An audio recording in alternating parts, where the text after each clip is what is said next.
Honorable leaders, esteemed guests, and fellow citizens of the world, I am delighted to welcome you to the G20 Summit as we gather here today not just as individual nations but as a global family sharing how our world is facing unprecedented challenges.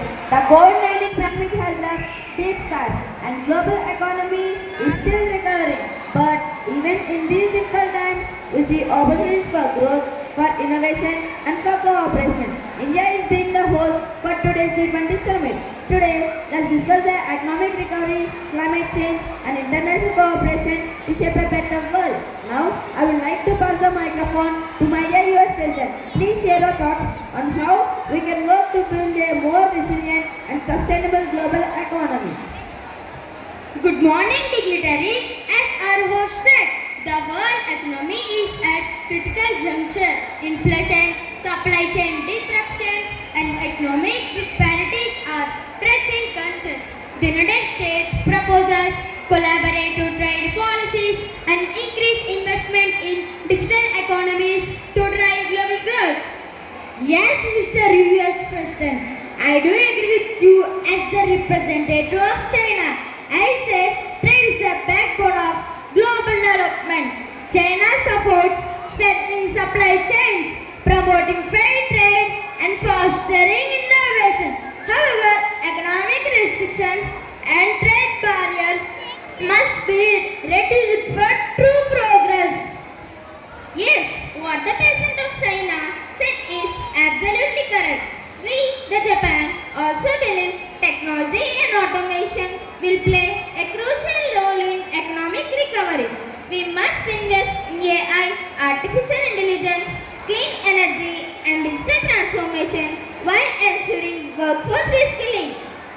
Well said, Prime Minister of Japan. We, South Africa, as the developing nation, need fair opportunities. Economic policies should include debt relief and infrastructure investments to support long-term growth.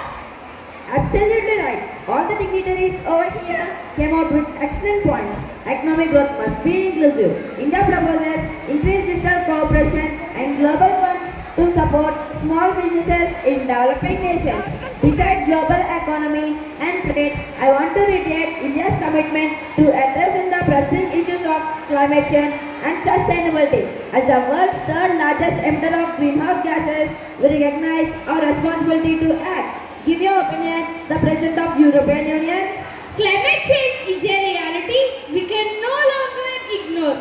The European Union urges all nations to commit carbon neutrality and invest in sustainable energy. We must act before it's too late. Exactly. As the guardian of the Amazon rainforest, Brazil understands the importance of environmental conservation. However, economic needs must be balanced with sustainability. We need global funding to protect our forests and transition to green energy. China has attempted to achieve carbon neutrality by 2060, but developing nations must also help developing countries in their green transition by providing financial and technological support. The United States supports global climatic efforts. We propose a green energy coalition where G20 nations collaborate on clean energy innovations and carbon reduction strategies. Brazil has already made significant strides in this direction with initiatives like the International Solar Alliance and our ambitious renewable energy targets. But we recognize that this is a global challenge requiring a collective response. Yes, climatic action requires unity. India proposes increased research initiative for renewable energy ensuring affordable and accessible green technology for all. I urge all of you to join us in this effort, share your expertise and to work together towards a more sustainable future. The G20 New Delhi Declaration adopted during the summit also emphasizes global peace and cooperation. What do you say, the representative of South Africa? Economic and social equality still exists.